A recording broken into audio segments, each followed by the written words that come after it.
you can come in and take classes. And so we provide all the machines and the tools you need.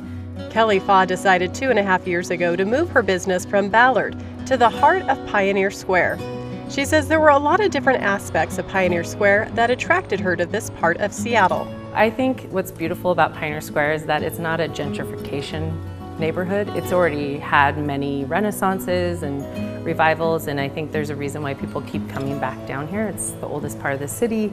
The architecture is like no other part. Kelly says she especially likes the wide variety of clientele she has at her sewing shop and studio. She offers classes and especially enjoys attracting people of all ages to the neighborhood at all times of day. It's kind of like we hit reset on our business, so we've brought in a whole new clientele while keeping our folks that were from Ballard and South Seattle. Each year and each season we're seeing more and more people, and different than Ballard is that there's just way more daytime traffic here. Way more, because there's people working here and it's not a weekend-based business. So this is the Archery Summit Premier Cuvée 2014. Next door at the Estate's wine room, business is strong at this tasting room, which opened up in late 2015. They represent 3 different wineries located in both Washington and Oregon: Double Canyon, Archery Summit, and Seven Hills. The Estate's wine room says there was a lot of thought that went into deciding to locate here in Pioneer Square. Initially they were looking for a home for the tasting room for Double Canyon, and of course they considered the Prosser area, they considered Woodinville, and they just felt that the new trend is really to bring the wine to the city, to the people. We were committed initially to the urban tasting room experience, and then Pioneer Square is just the heart of Seattle. There's a huge revitalization going on here. It's very exciting to be part of that. And perhaps one of the biggest transformations to Pioneer Square is what's happening here at Occidental Square. Just a few years ago, this park was in rough shape. This area was known for attracting a rougher crowd and had some illegal and unwanted activity going on here. How's the new food truck placement going? Pretty good.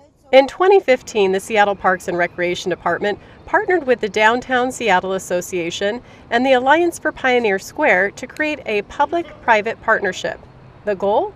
To revamp what many locals consider the living room of Pioneer Square as part of a pilot program. And because it was a successful pilot, in 2016 the groups agreed to a 5-year contract to keep up the good work in bringing new life to Occidental Square.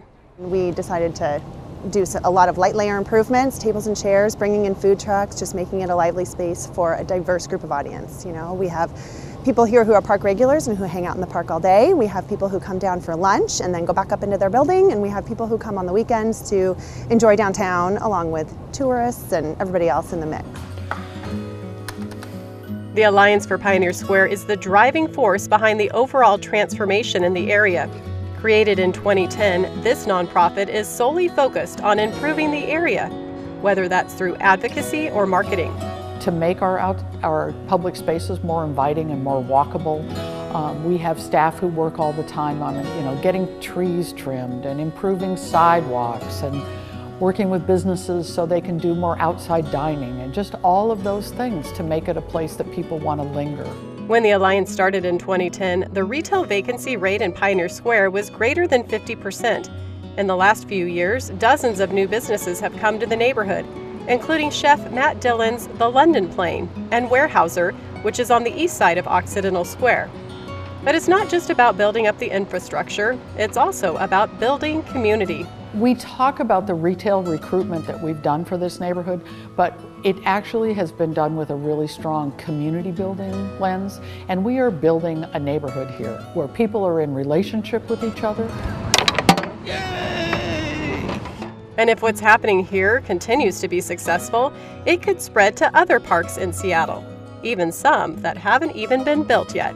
And it really is a true proof of concept for the private-public partnership that we're trying to prove for informing the waterfront. As we all know, the waterfront is a big project going on, and in a few years the waterfront will be completely transformed. And if we can prove that it works here, we hope to pass the model on down to the waterfront and activate that space in similar ways.